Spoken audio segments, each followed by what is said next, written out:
Hi ಸ್ನೇಹಿತರೆ, ಇವತ್ತಿನ ಪ್ರಮುಖ ವಿಡಿಯೋ ಏನಪ್ಪಾ ಅಂತಂದ್ರೆ ಕರೆಂಟ್ ಅಫೇರ್ಸ್ಗೆ ಸಂಬಂಧಿಸಿದಂತ ಮಾಹಿತಿ ಇರುತ್ತೆ ನೋಡ್ರಿ. ಯಾಕಂದ್ರೆ ಎಕ್ಸಾಮ್ ನಲ್ಲಿ ಕರೆಂಟ್ ಅಫೇರ್ಸ್ ಬಗ್ಗೆ ಹೆಚ್ಚಿನ ಒಂದು ಕ್ವಶನ್ ಗಳನ್ನು ಕೇಳ್ತಾ ಇದ್ದಾರೆ. ಅದಕ್ಕಾಗಿ ಕರೆಂಟ್ ಅಫೇರ್ಸ್ಗೆ ಸಂಬಂಧಿಸಿದಂತ ಮಾಹಿತಿಯನ್ನು ತಿಳಿದುಕೊಳ್ಳೋಣ.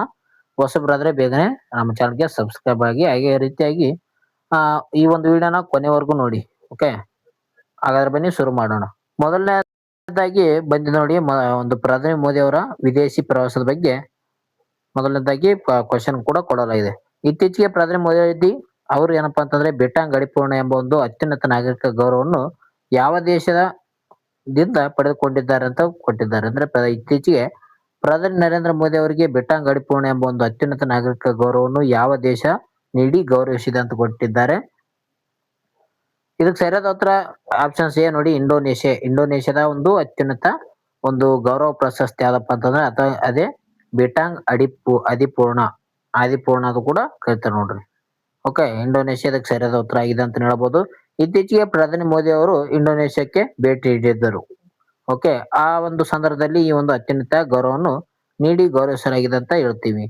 ಈ ಒಂದು ಪ್ರವಾಸದ ಒಂದು ಸಂದರ್ಭದಲ್ಲಿ ಸಬಾಂಗ್ ಬಂದರನ್ನು ಜಂಟಿಯಾಗಿ ಅಭಿವೃದ್ಧಿಪಡಿಸಲು ಕೂಡ ಒಪ್ಪಂದಕ್ಕೆ ಮಾಡಿಕೊಳ್ಳಲಾಗಿದೆ ಅಂತ ಹೇಳ್ತೀವಿ. ಸಬಾಂಗ್ ಬಂದರು, ಓಕೆ, ಇಂಡೋನೇಷ್ಯಾ ಮತ್ತು ಭಾರತ ಅಭಿವೃದ್ಧಿ ಮಾಡ್ಬೇಕಂತ ಒಪ್ಪಂದ ಮಾಡಿಕೊಂಡವು. ಅದೇ ರೀತಿಯಾಗಿ ಯುನೆಸ್ಕೋ ಮಾನ್ಯ ಪಡೆದಂತ ಪ್ರಭಾನನ್ ಹಿಂದೂ ದೇವಾಲಯವನ್ನು ಕೂಡ 2029ರ ಒಂದು ಒಳಗೆ ಜೀರ್ಣೋದ್ಧಾರ ಮಾಡಲು ನಿರ್ಧಾರ ಮಾಡಿದ್ದಾರೆ. ಇಲ್ಲಿ ನೋಡಬಹುದು, ರೈಟ್ ಸೈಡ್ ಇಲ್ಲಿ ಕಾಣ್ತಾ ಇದಲ್ಲ, ಈ ಒಂದು ದೇವಸ್ಥಾನ ಎಲ್ಲಿ ಕಂಡು ಬರ್ತದ ಅಂದ್ರ ಇಂಡೋನೇಷ್ಯಾದಲ್ಲಿ ಕಂಡು ಬರ್ತದ. ಇದನ್ನು 2029ಕ್ಕೆ ಏನ್ ಮಾಡಿದಾರೆ ಅಂದ್ರೆ ಜೀರ್ಣೋದ್ಧಾರ ಮಾಡಲು ನಿರ್ಧಾರ ಮಾಡಿದ್ದಾರೆ ಅಂತ ಹೇಳಬಹುದು. ಅದೇ ರೀತಿಯಾಗಿ IIM ಬೆಂಗಳೂರು ತನ್ನ ಮೊದಲ ವಿದೇಶಿ ಕ್ಯಾಂಪಸ್ ಅನ್ನು ಇಂಡೋನೇಷ್ಯಾದಲ್ಲಿ ಸ್ಥಾಪಿಸಲಿದೆ ನೋಡಿ. ಓಕೆ, IIMB ಏನಪ್ಪಾ ಅಂತಂದ್ರೆ ಬೆಂಗಳೂರು ಏನಂದ್ರೆ ಇಂಡೋನೇಷ್ಯಾದಲ್ಲಿ ತನ್ನ ಒಂದು ಮೊದಲ ಕ್ಯಾಂಪಸ್ ತೆರೆಯಲಿದೆ. ಈಗ ಸ್ಟ್ರಾಟಜಿಕಲಿ ಇಂಡೋನೇಷ್ಯಾದ ಬಗ್ಗೆ ಸಂಬಂಧಿಸಿದಂತ ಮಾಹಿತಿಯನ್ನು ತಿಳಿದುಕೊಳ್ಳೋಣ. ಮೊದಲನೇದಾಗಿ ಇಂಡೋನೇಷ್ಯಾದ ರಾಜಧಾನಿ ಅಂದ್ರೆ ಯಾವ್ದಂದ್ರೆ ಅದು ಜಕಾರ್ತಾ ಆಗಿದೆ ನೋಡಿ. ಅದೇ ರೀತಿಯಾಗಿ ಈಗ ಏನ್ ಮಾಡ್ತಾ ಇದಾರೆ ಅಂದ್ರೆ ಇಂಡೋನೇಷ್ಯಾದಲ್ಲಿ ಎರಡನೇದ ಅಂದ್ರೆ ಬೇರೆ ರಾಜಧಾನಿಗೆ ಶಿಫ್ಟ್ ಮಾಡ್ತಾ ಇದ್ರೆ ಅದು ಯಾವ್ದಪ್ಪ ಅಂತಂದ್ರೆ ನುಸಂತಾರ ಅಂತ ನಾವು ಕರಿತೀವಿ. ಓಕೆ, ಇಂಡೋನೇಷ್ಯಾದ ಒಂದು ನುಸಂತಾರ ಒಂದು ನಗರಕ್ಕೆ ಏನಪ್ಪಾ ಅಂತಂದ್ರೆ ಎರಡನೇ ಒಂದು ರಾಜಧಾನಿ ಮಾಡ್ಬೇಕಂತ ಯೋಜನೆಯನ್ನು ಹಾಕಿಕೊಂಡಿದೆ. ಓಕೆ, ಭವಿಷ್ಯದಲ್ಲಿ ಮಾಡ್ತಾರ. ಓಕೆ, ನುಸಂತಾರ ನಗರಕ್ಕೆ ಬದಲಾವಣೆ ಮಾಡಲಾಗಿದೆ ನೋಡಿ. ಈ ಒಂದು ಇಂಡೋನೇಷ್ಯಾದ ಕರೆನ್ಸಿ ನೋಡೋದಾದ್ರೆ ಇದು ಇಂಡೋನೇಷ್ಯಾದ ಒಂದು ರೂಪಾಯಿ ಆಗಿದೆ ನೋಡಿ. ಅದೇ ರೀತಿಯಾಗಿ ಇದು ವಿಶ್ವದ ಅತಿ ಹೆಚ್ಚು ದ್ವೀಪಗಳನ್ನು ಹೊಂದಿರುವಂತ ಪ್ರಮುಖ ದೇಶವಾಗಿದೆ. ಸುಮಾರು 17,000ಕ್ಕೂ ಹೆಚ್ಚು ದ್ವೀಪಗಳು ಈ ಒಂದು ಇಂಡೋನೇಷ್ಯಾ ದೇಶದಲ್ಲಿ ಕಂಡು ಬರುತ್ತವೆ. ಅದೇ ರೀತಿಯಾಗಿ ಜನಸಂಖ್ಯೆ ನೋಡೋದಾದ್ರೆ ಜಗತ್ತಿನಲ್ಲಿ ಅತಿ ಹೆಚ್ಚು ಮುಸ್ಲಿಂ ಜನಸಂಖ್ಯೆಯನ್ನು ಹೊಂದಿರುವಂತ ರಾಷ್ಟ್ರ ಯಾವ್ದಂದ್ರೆ ಅದು ಇಂಡೋನೇಷ್ಯಾ ಆಗಿದೆ. ಇದು JK ಪಾಯಿಂಟ್ ನೋಡ್ರಿ. ಜಗತ್ತಿನಲ್ಲಿ ಅತಿ ಹೆಚ್ಚು ಮುಸ್ಲಿಂ ಒಂದು ಜನತೆ ಕಂಡು ಬರುವಂತ ದೇಶ ಯಾವ್ದಂದ್ರೆ ಅದು ಇಂಡೋನೇಷ್ಯಾ. ನೆಕ್ಸ್ಟ್ ಪ್ರಶ್ನೆ ಬಂದಿದೆ ನೋಡಿ. ಉತ್ತರ ಪ್ರದೇಶದ ಪೂರ್ಣ ಜಿಲ್ಲೆಯಲ್ಲಿರುವಂತಹ ಜಲಾಲಾಬಾದ್ ಪಟ್ಟಣವನ್ನು ಇತ್ತೀಚೆಗೆ ಏನೆಂದು ಮರುನಾಮಕರಣ ಮಾಡಲಾಗಿದೆ ಅಂತ ಕೊಟ್ಟಿದ್ದಾರೆ ನೋಡ್ರಿ. ಯಾವುದೇ ಒಂದು ಪಟ್ಟಣ ಆಗಿರ್ಬೋದು, ನಗರ ಆಗಿರ್ಬೋದು, ಅದಕ್ಕೆ ಹೆಸರನ್ನು ಬದಲಾವಣೆ ಮಾಡಿದ್ರೆ ಪರೀಕ್ಷೆಯಲ್ಲಿ ಕೇಳುವಂತ ಸಾಧ್ಯತೆ ಹೆಚ್ಚಾಗಿರ್ತದೆ. ಓಕೆ, ಜಲಾಲಾಬಾದ್ ಅನ್ನು ಇತ್ತೀಚೆಗೆ ಏನೆಂದು ನಾಮಕರಣ ಮಾಡಿದ್ದಾರೆ ಅಂತ ಕೊಟ್ಟಿದ್ದಾರೆ. ಇದಕ್ಕೆ ಸರಿಯಾದ ಉತ್ತರ ಆಪ್ಷನ್ಸ್ ಬಿ ನೋಡಿ, ಪರಶುರಾಮಪುರಿ ಅಂತ ನಾವು ಕರೀತೇವೆ. ಇದಕ್ಕೆ ಸರಿಯಾದ ಉತ್ತರ ಆಗಿದೆ ನೋಡಿ, ಆಪ್ಷನ್ಸ್ ಬಿ. ಇದು ಕಂಡು ಬರೋದಿಲ್ಲ ಅಂದ್ರೆ ಉತ್ತರ ಪ್ರದೇಶದ ಸರ್ಕಾರ ಏನ್ ಮಾಡಿದೆ ಅಂದ್ರೆ ಇತ್ತೀಚೆಗೆ ಜಲಾಲಾಬಾದ್ ಹೆಸರನ್ನು ಪರಶುರಾಮಪುರಿ ಎಂದು ಬದಲಾವಣೆ ಮಾಡಿದೆ. ಓಕೆ, ಜಲಾಲಾಬಾದ್ ಎಂಬುದು ಏನಾಗಿದೆ ಈಗ ಪರಶುರಾಮಪುರಿ ಆಗಿದೆ ನೋಡಿ. ಹಿನ್ನೆಲೆ ನೋಡೋದಾದ್ರೆ ಈ ಒಂದು ಸ್ಥಳ ಹಿಂದೂ ಪುರಾಣಗಳ ಒಂದು ಪ್ರಕಾರ ವಿಷ್ಣುವಿನ 6ನೇ ಅವತಾರವಾದಂತ ಭಗವಾನ್ ಪರಶುರಾಮನ ಜನ್ಮಸ್ಥಳ ಎಂಬ ಒಂದು ನಂಬಿಕೆಯನ್ನು ಒಳಗೊಂಡಿದೆ ಅಂತ ಹೇಳ್ತೀವಿ. ಓಕೆ, ಈ ಒಂದು ಸ್ಥಳ ನೋಡ್ರಿ, ವಿಷ್ಣುವಿನ ಒಂದು 6ನೇ ಅವತಾರ ಯಾವ್ದಂದ್ರೆ ಅದು ಪರಶುರಾಮ ಆಗಿರ್ತದೆ. ಸಾಂಸ್ಕೃತಿಕ ಮತ್ತು ಐತಿಹಾಸಿಕ ಪರಂಪರೆಯನ್ನು ಮರುಸ್ಥಾಪಿಸಲು ಈ ಒಂದು ಉದ್ದೇಶದಿಂದ ಈ ಒಂದು ನಿರ್ಧಾರವನ್ನು ಕೈಗೊಳ್ಳಲಾಗಿದೆ. ಇಲ್ಲಿ ಇಂಪಾರ್ಟೆಂಟ್ ಏನಂದ್ರೆ ಜಲಾಲಾಬಾದ್ ಅನ್ನು ಏನೆಂದು ನಾಮಕರಣ ಮಾಡಿದ್ದಾರೆ ಅಂದ್ರೆ ಅದು ಪರಶುರಾಮಪುರಿ. ಇದಕ್ಕೆ ಸಂಬಂಧಿಸಿದಂತ ಪ್ರಮುಖ ನಾಮಕರಣ ಬಗ್ಗೆ ನೋಡೋಣ. ಸ್ಟ್ರಾಟಜಿಕಲಿ ಉತ್ತರ ಪ್ರದೇಶದ ಅಲಹಾಬಾದ್ ಅನ್ನು ಇತ್ತೀಚೆಗೆ ಅದನ್ನು ಕೂಡ ಮರುನಾಮಕರಣ ಮಾಡಿದ್ದಾರೆ. ಏನಪ್ಪಾ ಅಂತಂದ್ರೆ ಪ್ರಯಾಗ್ರಾಜ್ ಅಂತ ಮರುನಾಮಕರಣ ಮಾಡಿದ್ದಾರೆ ನೋಡ್ರಿ. ಇದನ್ನು 2018ರ ಸಂದರ್ಭದಲ್ಲಿ ಪ್ರಯಾಗ್ರಾಜ್ ಎಂದು ಮರುನಾಮಕರಣ ಮಾಡಲಾಗಿದೆ. ಗಂಗಾ, ಯಮುನಾ ಮತ್ತು ಸರಸ್ವತಿ ನದಿಗಳ ಒಂದು ಸಂಗಮ ಈ ಒಂದು ಪ್ರಯಾಗ್ರಾಜ್ ಸ್ಥಳದಲ್ಲಿ ಆಗ್ತದ ಅಂತ ಹೇಳ್ತೀವಿ. ಅದೇ ರೀತಿಯಾಗಿ ಮಹಾರಾಷ್ಟ್ರದಲ್ಲಿ ಕಂಡು ಬರುವಂತ ಔರಂಗಾಬಾದ್ ಅನ್ನು ಛತ್ರಪತಿ ಸಂಭಾಜಿನಗರ ಎಂದು ಬದಲಾವಣೆ ಮಾಡಲಾಗಿದೆ. ಓಕೆ, ಅದೇ ರೀತಿಯಾಗಿ ನವದೆಹಲಿಯಲ್ಲಿ ಕಂಡುಬರುವಂತಹ ರಾಜ್ಪಥ್ ಅನ್ನು ಆ ಕರ್ತವ್ಯ ಪಥ್ ಎಂದು ಬದಲಾವಣೆ ಮಾಡಿದ್ರು ನೋಡ್ರಿ. ಅಂದ್ರೆ ರಾಷ್ಟ್ರಪತಿ ಭವನದಿಂದ ಇಂಡಿಯಾ ಗೇಟ್ ವರೆಗಿನ ಮಾರ್ಗವನ್ನು ಕರ್ತವ್ಯ ಪಥ್ ಎಂದು ಹೆಸರನ್ನು ಬದಲಾವಣೆ ಮಾಡಿದ್ದಾರೆ. ಇಷ್ಟು ದಿನ ಏನ್ ಕರಿತಿದ್ರು ರಾಜ್ಪಥ್ ಅಂತ ಕರಿತಿದ್ರು, ಈಗ ಅದು ಕರ್ತವ್ಯ ಪಥ್ ಆಗಿದೆ. ಅದೇ ರೀತಿಯಾಗಿ ಹಬೀಬ್ಗಂಜ್ ರೈಲು ನಿಲ್ದಾಣ, ಮಧ್ಯಪ್ರದೇಶದ ಈ ಒಂದು ರೈಲು ನಿಲ್ದಾಣವನ್ನು ರಾಣಿ ಕಮಲಾಪತಿ ನಿಲ್ದಾಣ ಎಂದು ಬದಲಾವಣೆ ಮಾಡಲಾಗಿದೆ. ರಾಣಿ ಕಮಲಾಪತಿ ನಿಲ್ದಾಣ ಎಲ್ಲಿ ಕಂಡು ಬರ್ತದೆ ಅಂದ್ರೆ ಇದು ಹಬೀಬ್ಗಂಜ್ ನಾಮಕರಣ ಮಾಡಿದ್ದಾರೆ ನೋಡ್ರಿ. ಓಕೆ, ಇದು ಎಲ್ಲಿ ಕಂಡು ಬರ್ತಂದ್ರೆ ಮಧ್ಯಪ್ರದೇಶದಲ್ಲಿ ಕಂಡು ಬರುವಂತ ಒಂದು ನಿಲ್ದಾಣ. ಓಕೆ, ಈ ರೀತಿಯಾದಂತಹ ಸ್ನೇಹಿತರೆ ನ್ಯೂಸ್ ಇದೆ, ಜೊತೆಲಿ ಅದಕ್ಕೆ ಸಂಬಂಧಪಟ್ಟಂತ ವಿವರಣೆ, ಜೊತೆಲಿ ಸ್ಟ್ರಾಟಜಿಗೆ ಕೂಡ ಇದರಲ್ಲಿ ಇದೆ ನೋಡಿ. ಈ ಒಂದು ವಿಡಿಯೋ ಇಷ್ಟ ಆಯ್ತು ಅಂದ್ರೆ ಲೈಕ್ ಮಾಡ್ರಿ ಫಟ್ಟಾಕ್ಸ್. ಓಕೆ, ನೆಕ್ಸ್ಟ್ ಹೋಗೋಣ. ಅಂತಾರಾಷ್ಟ್ರೀಯ ಶೃಂಗಸಭೆಗಳ ಬಗ್ಗೆ ಕೇಳುವಂತ ಸಾಧ್ಯತೆ ಇರ್ತದೆ, ಅದಕ್ಕಾಗಿ ನ್ಯೂಸ್ ಅಲ್ಲಿ ಏನ್ ಬಂದಿದೆ ಅದರ ಬಗ್ಗೆ ಮಾಹಿತಿಯನ್ನು ನೋಡೋಣ. ಮುಂಬರುವ 2026 ಬ್ರಿಕ್ಸ್ ಶೃಂಗಸಭೆಯ ಅಧ್ಯಕ್ಷತೆಯನ್ನು ಯಾವ ದೇಶ ವಹಿಸಿಕೊಳ್ಳಲಿದೆ ಅಂತ ಕೊಟ್ಟಿದ್ದಾರೆ. ಓಕೆ, 2026 ಅಂದ್ರೆ ಈಗ ನಡೆಯುವಂತ 2026ರಲ್ಲಿ ನಡೆಯುವಂತ ಬ್ರಿಕ್ಸ್ ಸಮಿಟ್ ಯಾವ ಒಂದು ದೇಶದಲ್ಲಿ ನಡೀತದ, ಆತಿಥ್ಯ ದೇಶ ಯಾವ್ದಂತ ಕೊಟ್ಟಿದ್ದಾರೆ ಇಲ್ಲಿ ಪ್ರಶ್ನೆ. ಇದಕ್ಕೆ ಸರಿಯಾದ ಉತ್ತರ ಆಪ್ಷನ್ ಸಿ ನೋಡಿ, ಭಾರತ. ನಮ್ಮ ದೇಶ ಯಾವುದು? ಭಾರತ. ನಮ್ಮ ಒಂದು ಪ್ರೀತಿಯ ಭಾರತ ಏನಿದೆ 2026ರ ಒಂದು ಬ್ರಿಕ್ಸ್ ಶೃಂಗಸಭೆಯನ್ನು ವಹಿಸಲಿದೆ ನೋಡಿ. ಓಕೆ, 2026 ಬ್ರಿಕ್ಸ್ ಶೃಂಗಸಭೆಯು ಭಾರತದ ಆತಿಥ್ಯದಲ್ಲಿ ಜರುಗಲಿದೆ. ಇತ್ತೀಚೆಗೆ ಬ್ರಿಕ್ಸ್ ದೇಶಗಳ ನಡುವಿನ ಅಕ್ರಮ ಮಾದಕ ವಸ್ತು ಕಳ್ಳ ಸಾಗಾಣಿಕೆ ತಡೆಯುವ ಒಂದು ಮಹತ್ವದ ಉದ್ದೇಶದಿಂದ ಗುವಾಹಟಿಯನ್ನು ಘೋಷಣೆಯನ್ನು ಅಂಗೀಕರಿಸಲಾಗಿದೆ ನೋಡಿ. ಈ ಒಂದು ಬ್ರಿಕ್ಸ್ ಶೃಂಗಸಭೆಯಲ್ಲಿ ನಡೀತಂದ್ರೆ ಗುವಾಹಟಿ ಒಂದು ಘೋಷಣೆ ಮಾಡಿದ್ದಾರೆ ನೋಡ್ರಿ. ಗುವಾಹಟಿ ಘೋಷಣೆ ಅಂತ ಕರೆದಿದ್ದಾರೆ ಅದಕ್ಕ. ಅದನ್ನು ಅಂಗೀಕರಿಸಲಾಗಿದೆ. ಯಾಕಪ್ಪ ಅಂತಂದ್ರೆ ಅದು ಬ್ರಿಕ್ಸ್ ಮಾದಕ ಒಂದು ಅಕ್ರಮ ಮಾದಕ ವಸ್ತು ಕಳ್ಳ ಸಾಗಾಣಿಕೆ ತಡೆಯುವ ಒಂದು ಉದ್ದೇಶದಿಂದ ಗುವಾಹಟಿ ಘೋಷಣೆ ಅಂತ ಕರೆದಿದ್ದಾರೆ. ಭಾರತವು ಬ್ರಿಕ್ಸ್ ಒಕ್ಕೂಟದಲ್ಲಿ ಆರ್ಥಿಕ ಮತ್ತು ಭದ್ರತಾ ಭವಿಷ್ಯಗಳಲ್ಲಿ ಪ್ರಮುಖ ಪಾತ್ರ ವಹಿಸುತ್ತಿದೆ ಅಂತಾನೆ ಹೇಳ್ಬೋದು.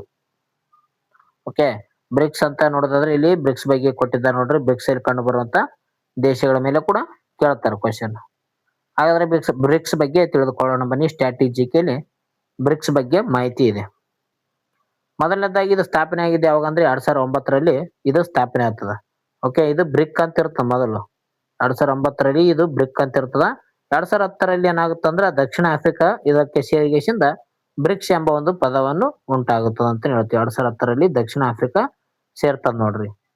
ಇದು ಮೂಲ ಸದಸ್ಯ ಒಂದು ದೇಶಗಳು ಯಾವಂದ್ರೆ ಬ್ರೆಜಿಲ್, ರಷ್ಯಾ, ಭಾರತ, ಚೀನಾ, ದಕ್ಷಿಣ ಆಫ್ರಿಕಾ ಅಂತ ಹೇಳ್ತೀವಿ. ಓಕೆ, ಇವು ಏನಪ್ಪಾ ಅಂತಂದ್ರೆ ಮೂಲ ಸದಸ್ಯ ರಾಷ್ಟ್ರಗಳು. ಹೊಸದಾಗಿ ಸೇರ್ಪಡೆ ಆಗ್ತವೆ 2024ರಲ್ಲಿ ಏನಾಗುತ್ತಂದ್ರೆ ಹೊಸ ಒಂದು ಸದಸ್ಯ ದೇಶಗಳು ಕೂಡ ಸೇರ್ತಾವ. ಅದರಲ್ಲಿ ಯಾವ್ಯಾವ ಅಂದ್ರೆ ಈಜಿಪ್ಟ್ ಇದೆ, ಇರಾನ್, UAE ಮತ್ತು ಇಥಿಯೋಪಿಯಾ ಒಕ್ಕೂಟವು ಸೇರಿಗೆಸಿಂದ ಹೊಸದಾಗಿ ಸೇರ್ಪಡೆಯಾದಂತ ಸದಸ್ಯ ದೇಶಗಳು. Okay, Egypt, Iran, UAE, Ethiopia ಇವು ಏನಪ್ಪಾ ಅಂತಂದ್ರೆ ಪ್ರಮುಖ ಸೇರ್ಪಡೆಯಾದಂತ ದೇಶಗಳಾಗಿವೆ ನೋಡಿ. ಅದೇ ರೀತಿಯಾಗಿ ಬ್ರಿಕ್ಸ್ ದೇಶಗಳ ಒಂದು ಜಂಟಿಯಾಗಿ NDB ಅನ್ನು ಸ್ಥಾಪನೆ ಮಾಡ್ತಾವ. NDB ಅಂದ್ರೆ ಏನಂದ್ರೆ ನ್ಯೂ ಡೆವಲಪ್ಮೆಂಟ್ ಬ್ಯಾಂಕ್ ಅಂತ ಹೇಳ್ತೀವಿ. NDB ಒಂದು ಫುಲ್ ಫಾರ್ಮ್ ಕೇಳಿದ್ದಾರೆ, ನ್ಯೂ ಡೆವಲಪ್ಮೆಂಟ್ ಬ್ಯಾಂಕ್ ಸ್ಥಾಪನೆ ಮಾಡಿದಂತ ಒಂದು ಸಂಸ್ಥೆ ಯಾವ್ದಂದ್ರೆ ಬ್ರಿಕ್ಸ್ ಅಂತ ಹೇಳ್ತೀವಿ. ಇದನ್ನು ಬ್ರಿಕ್ಸ್ ಬ್ಯಾಂಕ್ ಅಂತ ಕರಿತಾರೆ ನೋಡ್ರಿ. NDB new development bank. Okay, next ರಾಷ್ಟ್ರೀಯ ಪ್ರಶಸ್ತಿ ಬಗ್ಗೆ ನ್ಯೂಸ್ ಅಲ್ಲಿ ಕೊಟ್ಟಿದ್ರು. ಇದಕ್ಕೆ ಸಂಬಂಧಿಸಿದಂತ ಮಾಹಿತಿ ನೋಡೋಣ. ಇತ್ತೀಚೆಗೆ ನೀಡಲಾದ 6ನೇ ರಾಷ್ಟ್ರೀಯ ಜಲ ಪ್ರಶಸ್ತಿಯಲ್ಲಿ ಯಾವ ರಾಜ್ಯವು ಅತ್ಯುತ್ತಮ ರಾಜ್ಯ ಎಂದು ಪ್ರಶಸ್ತಿಯನ್ನು ಪಡೆದುಕೊಂಡಿದೆ ಅಂತ ಕೊಟ್ಟಿದ್ದಾರೆ. ಬೆಸ್ಟ್ ಸ್ಟೇಟ್ ಯಾವುದು? ಓಕೆ, 6ನೇ ರಾಷ್ಟ್ರೀಯ ಜಲ ಪ್ರಶಸ್ತಿ ಇತ್ತೀಚೆಗೆ ಘೋಷಣೆ ಮಾಡಿದ್ದಾರೆ. ಎಷ್ಟನೇದು? 6ನೇದು ನೋಡ್ರಿ.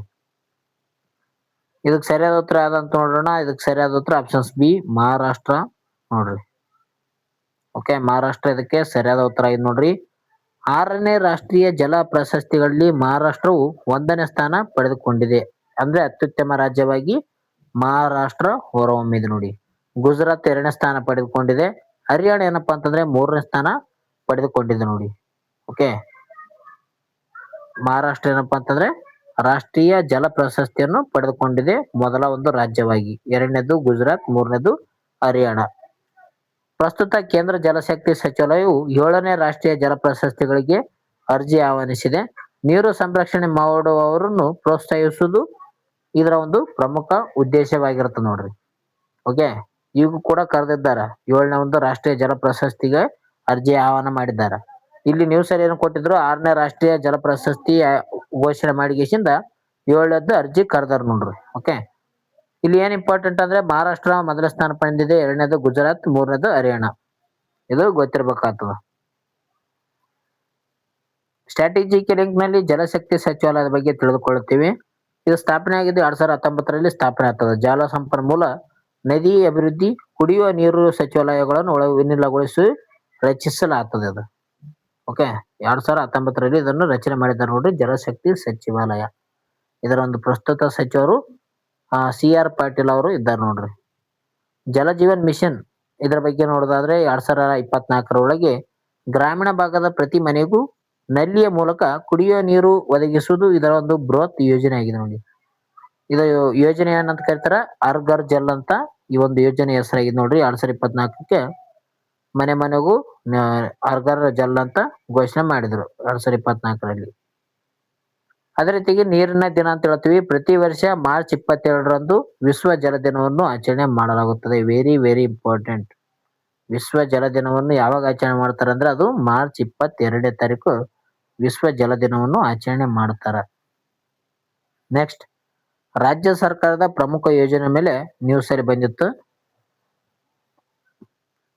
ಶಾಲಾ ತರಗತಿಗಳನ್ನು ಆರಂಭವಾಗುವ ಮುನ್ನ ವಂದೇ ಮಾತರಂ ಗೀತೆಯನ್ನು ಹಾಡುವುದನ್ನು ಕಡ್ಡಾಯಗೊಳಿಸಿದ ರಾಜ್ಯ ಯಾವುದಂತ ಕೊಟ್ಟಿದ್ದಾರೆ. ಅಂದ್ರೆ ಪ್ರೇಯರ್ನ ಒಂದು ಸಂದರ್ಭದಲ್ಲಿ ಆರಂಭ ಆಗುವಂತ ಮುಂಚಿತ ಸಂದರ್ಭದಲ್ಲಿ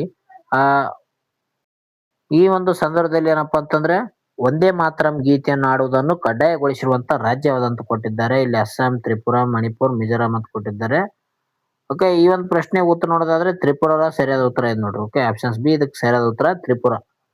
ತ್ರಿಪುರಾ ರಾಜ್ಯ ಏನ್ ಮಾಡಿದೆ ಅಂದ್ರೆ ಇತ್ತೀಚೆಗೆ ಶಾಲಾ ತರಗತಿ ಆರಂಭವಾಗುವಂತ ಮುಂಚಿತವಾಗಿ ಅಂದ್ರೆ ಪ್ರೇಯರ್ನ ಒಂದು ಸಂದರ್ಭದಲ್ಲಿ ವಂದೇ ಮಾತರಂ ಗೀತೆಯನ್ನು ಹಾಡುವುದು ಕಡ್ಡಾಯಗೊಳಿಸಿರುವಂತ ರಾಜ್ಯವಾಗಿದೆ. ಓಕೆ, ತ್ರಿಪುರಾ ಸರ್ಕಾರ ಏನ್ ಮಾಡಿದೆ ಅಂದ್ರೆ ತನ್ನ ರಾಜ್ಯದ ಎಲ್ಲಾ ಒಂದು ಶಾಲಾ ತರಗತಿಗಳನ್ನು ಆರಂಭವಾಗುವಂತ ಮುಂಚಿತವಾಗಿ ವಂದೇ ಮಾತರಂ ಗೀತೆಯನ್ನು ಕಡ್ಡಾಯವಾಗಿ ಹಾಡಲು ಆದೇಶವನ್ನು ನೀಡಿದೆ ನೋಡಿ. ಇದಕ್ಕೆ ಪ್ರಮುಖ ಕಾರಣ ಏನಪ್ಪಾ ಅಂತಂದ್ರೆ ದೇಶದಾದ್ಯಂತ ನವೆಂಬರ್ 2025ರಿಂದ 2026ರವರೆಗೂ ಈ ಒಂದು ವಂದೇ ಮಾತರಂ ಗೀತೆಯು 150ನೇ ವಾರ್ಷಿಕೋತ್ಸವವನ್ನು ಆಚರಿಸಲಾಗುತ್ತಿದೆ. ಈ ಒಂದು ಹಿನ್ನೆಲೆಯಲ್ಲಿ ರಾಷ್ಟ್ರಭಕ್ತಿ ಮೂಡಿಸಲು ಈ ಒಂದು ನಿರ್ಧಾರವನ್ನು ಕೈಗೊಳ್ಳಲಾಗಿದೆ ಅಂತ ಹೇಳ್ಬೋದು. ನವೆಂಬರ್ 2025ರಿಂದ 26ರವರೆಗೆ ಏನ್ ಮಾಡ್ತಿದ್ರು ಅಂದ್ರೆ ಈ ಒಂದು ವಂದೇ ಮಾತರಂ ಗೀತೆಯನ್ನು 150ನೇ ವಾರ್ಷಿಕೋತ್ಸವ ನಡೀತಾ ಇದೆ ನೋಡಿ. ಎಷ್ಟು? 150ನೇ ವಾರ್ಷಿಕೋತ್ಸವ ವಂದೇ ಮಾತರಂ ಮೇಲೆ ಪ್ರಶ್ನೆ ಆಗುವಂತ ಸಾಧ್ಯತೆ ಇರ್ತದ ನೋಡ್ರಿ. ಓಕೆ, ಸ್ಟ್ರಾಟಜಿಕಲ್ಲಿ ವಂದೇ ಮಾತರಂ ಗೀತೆ ಬಗ್ಗೆ ತಿಳಿದುಕೊಳ್ಳೋಣ. ನೋಡಿ, ನ್ಯೂಸ್ ಅಲ್ಲಿ ಏನು ಕೊಟ್ಟಿದ್ರು, ವಂದೇ ಮಾತರಂ ಗೀತೆ ಬಗ್ಗೆ ಕೊಟ್ಟಿದ್ರು. ನಾವು ಇಲ್ಲಿ ವಂದೇ ಮಾತರಂ ಗೀತೆ ಅಂದ್ರೆ ಏನು ಅಂತ ಕೂಡ ತಿಳ್ಕೊಂಡಿದೀವಿ. ಮತ್ತೆ ಇದರ ಬಗ್ಗೆ ಸ್ಟ್ರಾಟಜಿಕಲ್ಲಿ ಇರುವಂತ ಪ್ರಮುಖ ಅಂಶಗಳನ್ನು ನೋಡೋಣ. ಓಕೆ, ರಚನಾಕಾರರು ಯಾರಪ್ಪ ಅಂತಂದ್ರೆ ಬಂಕಿಂ ಚಂದ್ರ ಚಟರ್ಜಿ ಅಂತ ನಾವು ಕರಿತೀವಿ. ವಂದೇ ಮಾತರಂ ಗೀತೆಯನ್ನು ರಚನೆ ಮಾಡಿದಂತ ವ್ಯಕ್ತಿ ಯಾರಂದ್ರೆ ಬಂಕಿಂ ಚಂದ್ರ ಚಟರ್ಜಿ. ಇವರು ಯಾವ ಒಂದು ಪ್ರಸಿದ್ಧ ಕಾದಂಬರಿಯಿಂದ ಆಯ್ದುಕೊಳ್ತಾರಂದ್ರೆ ಆನಂದ್ ಮಠ ಎಂಬ ಒಂದು ಇವರೊಂದು ಪ್ರಮುಖ ಕಾದಂಬರಿಯಿಂದ ಈ ಒಂದು ವಂದೇ ಮಾತರಂ ಗೀತೆಯನ್ನು ಆಯ್ದುಕೊಳ್ತಾರ ನೋಡ್ರಿ. ಇದರ ಭಾಷೆ ನೋಡೋದಾದ್ರೆ ಈ ಗೀತೆಯನ್ನು ಮೂಲತಃ ಸಂಸ್ಕೃತ ಮತ್ತು ಬಂಗಾಳಿ ಭಾಷೆಯ ಮಿಶ್ರಣದಲ್ಲಿ ಬರ್ದಾರ ನೋಡ್ರಿ.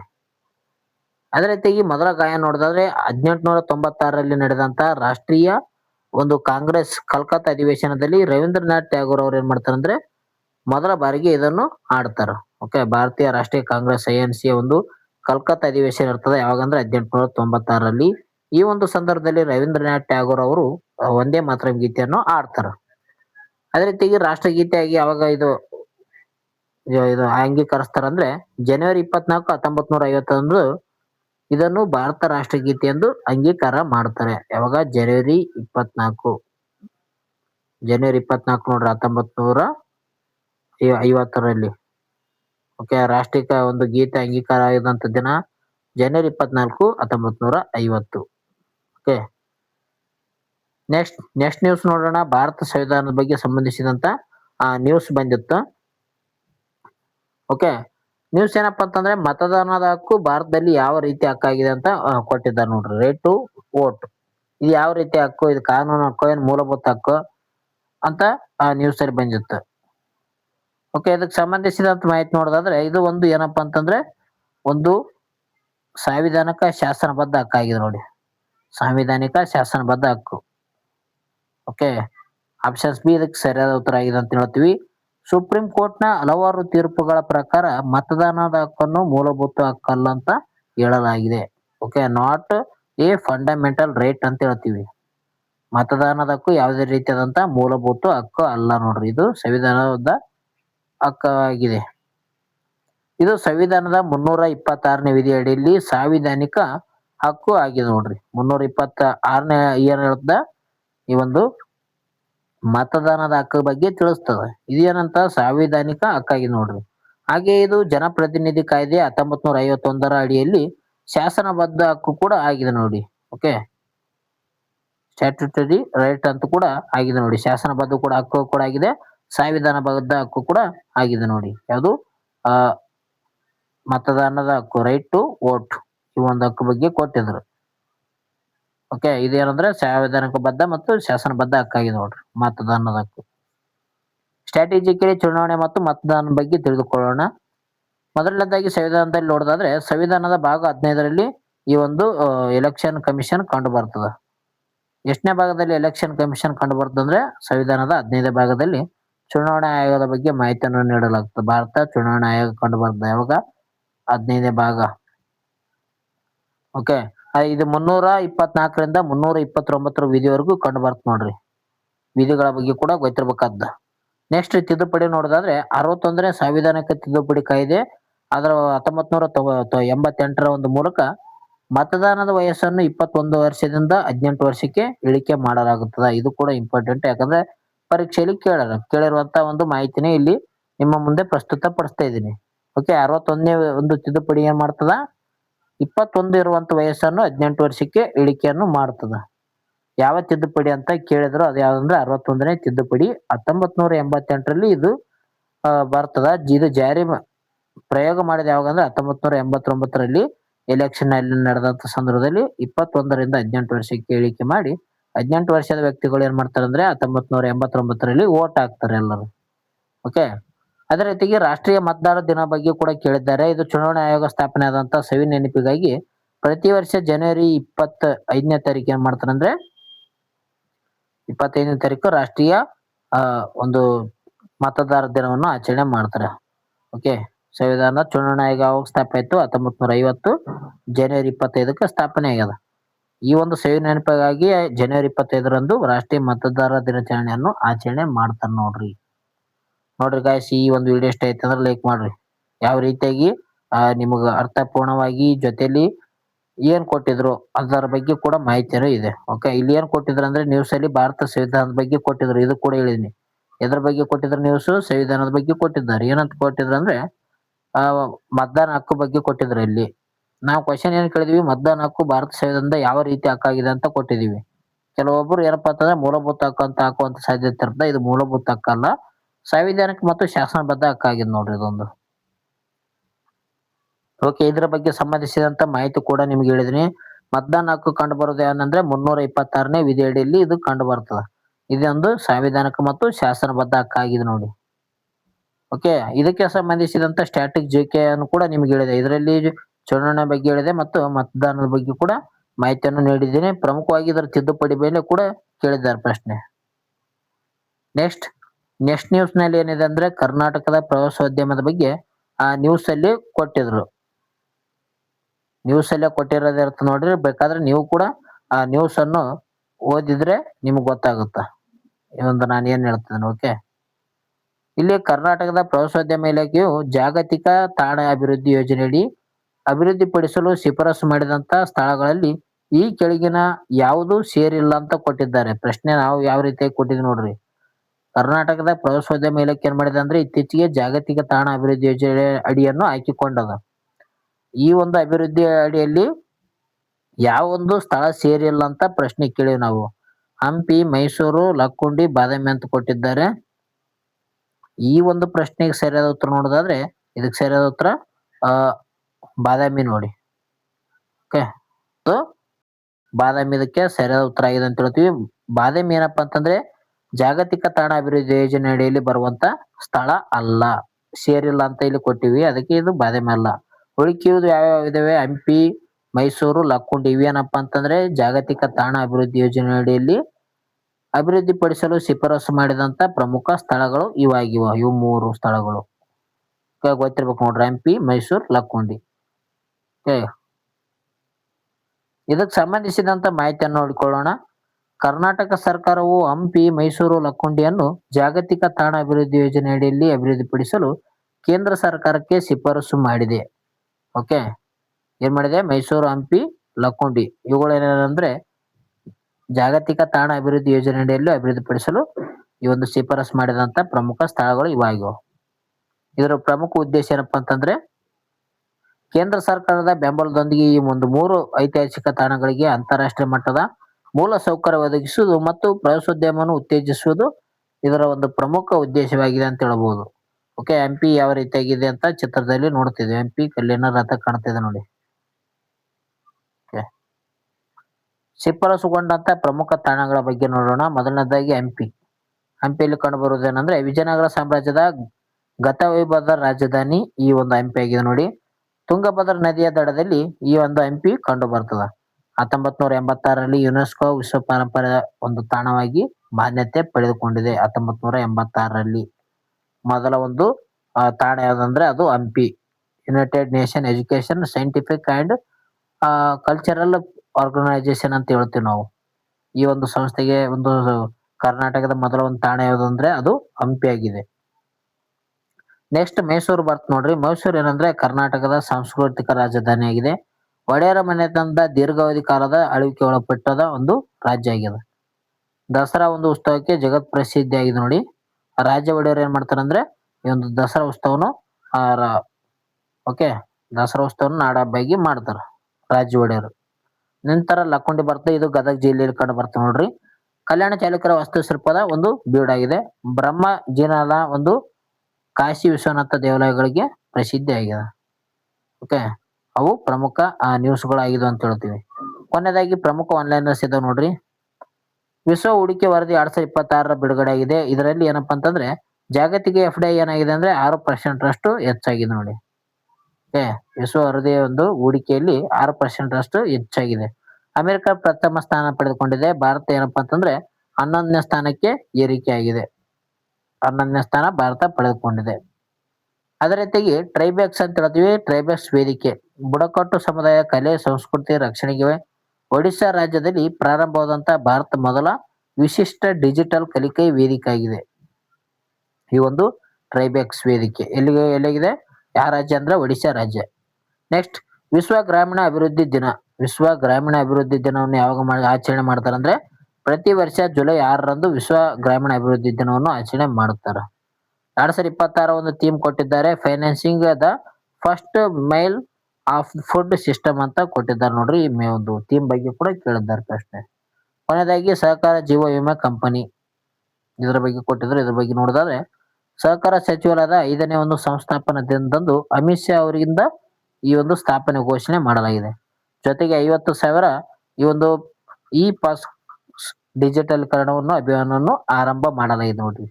ಸಹಕಾರ ಸಚಿವರು ಯಾರಪ್ಪ ಅಂತಂದ್ರೆ ಅಮಿತ್ ಶಾ ಅವರಿದ್ದಾರೆ ನೋಡ್ರಿ. ಸಹಕಾರ ಸಚಿವರು ಯಾರು? ಅಮಿತ್ ಶಾ.